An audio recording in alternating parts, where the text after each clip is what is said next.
Imagine a fraud detector. Out of every 1,000 transactions, maybe 50 are fraud, and the rest are fine. When one class is this rare, your usual scorecard can fool you completely.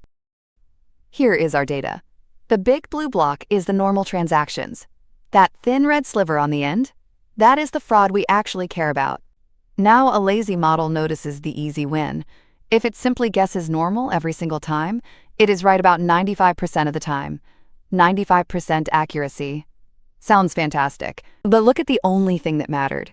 Of the 50 real frauds, it caught just one.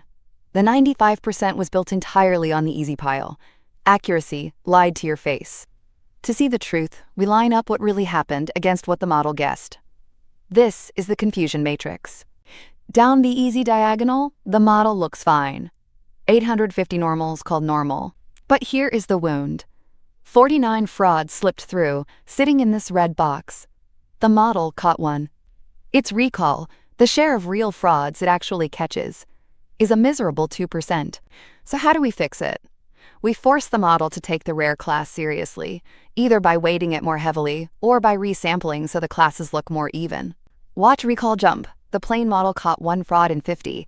The rebalanced model now catches 38 of them. Recall leaps from 2% to 76%. But there is no free lunch. Catching more frauds means more false alarms on the normal side. Precision and recall pull against each other, and you choose the balance that fits the real cost of a miss. The one idea to carry with you is simple. Recall is the share of real positives you actually catch. When one class is rare, you watch recall, not accuracy. So far, our rows could sit in any order. Next, we meet data where the order is everything, where yesterday shapes today.